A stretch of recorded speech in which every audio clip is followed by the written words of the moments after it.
Hello hello, je vous propose qu'on se retrouve aujourd'hui pour un projet créatif qui, je l'espère, va vous plaire.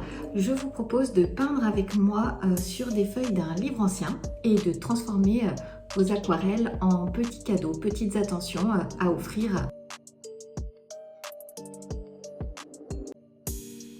Au niveau du matériel, pas besoin de grand chose, des petits morceaux de carton récupérés à droite à gauche de différentes épaisseurs qui nous serviront pour plusieurs bricolages, un vieux livre ancien dont vous arrachez proprement et délicatement les pages.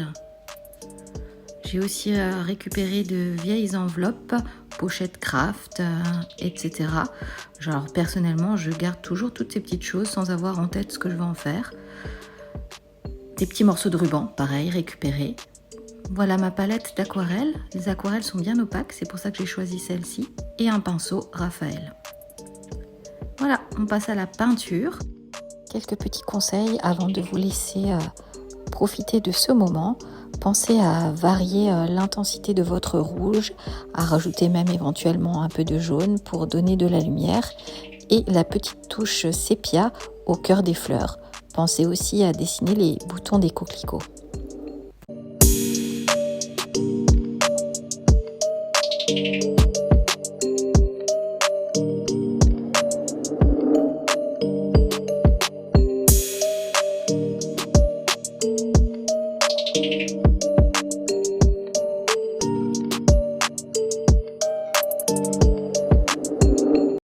En plus des coquelicots qu'on a peints ensemble, j'ai aussi fait des échinacées, des bleuets, des pissenlits et même un bouquet.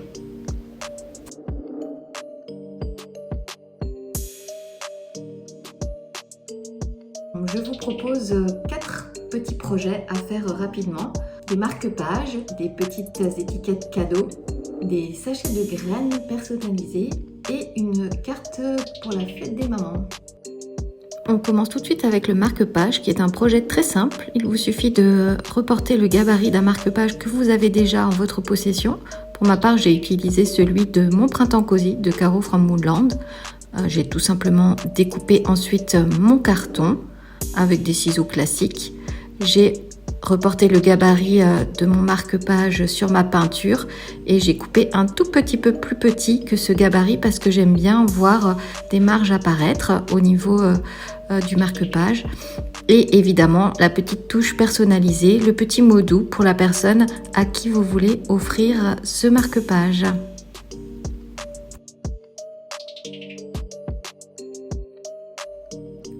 Pour la carte, pareil, j'ai utilisé un gabarit carte postale que j'avais chez moi et que j'ai reporté sur du carton. J'ai choisi un carton un peu plus rigide cette fois-ci.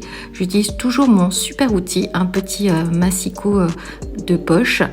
Pareil, je reporte ensuite le gabarit de ma carte sur ma peinture et je découpe en laissant des bords apparents parce que j'aime bien l'effet que ça fait. Mais là, perso, c'est vraiment une question de goût. Chacun fait comme il le sent.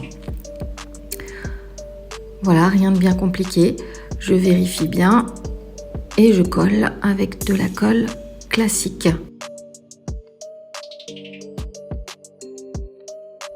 Voilà, j'ai choisi de faire un verso pour ma carte à partir encore d'une vieille page de livre, mais vous savez, ces pages tout au début ou tout à la fin où il n'y a rien écrit pour pouvoir écrire un petit mot dessus. Donc on refait le même processus que tout à l'heure. Et cette fois-ci, j'ai fait une carte d'anniversaire. Donc j'ai écrit mon petit mot doux et j'ai complété par quelques fleurs dessinées au stylo.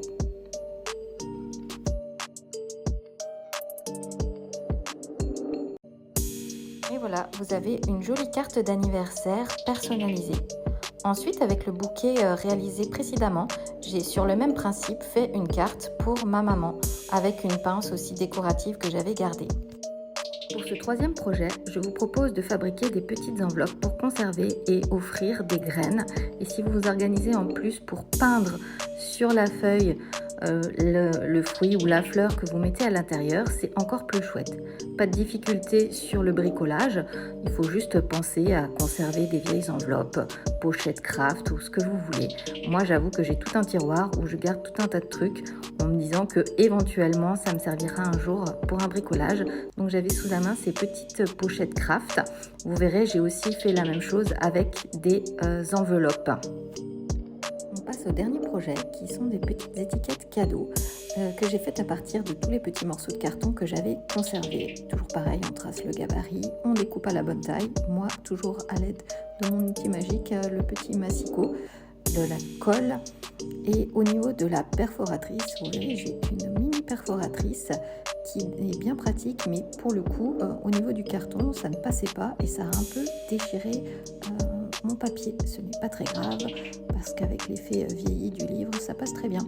Des petits morceaux de ruban aussi que je garde toujours, je les récupère sur les paquets cadeaux, sur les différents emballages et j'en ai toujours en réserve pour ce genre de petits projets bricolage.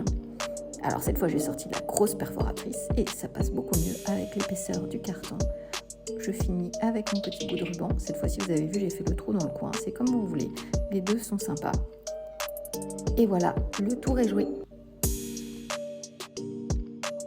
Au dos de mon étiquette, il est resté visible une ancienne inscription du carton que j'ai choisi de masquer avec une petite chute découpée dans les pages du livre. Mon étiquette est maintenant terminée, prête à rejoindre son petit cadeau et son nouveau propriétaire. Et voilà, on est au bout de ce premier projet créatif partagé pour moi sur cette nouvelle chaîne YouTube. N'hésitez pas à liker ma chaîne, vous abonner, me laisser un petit mot, me dire aussi si vous avez tenté un projet, lequel vous avez fait, ce que vous en pensez. Et puis j'espère qu'on se retrouve très vite pour d'autres nouvelles aventures créatives. Salut!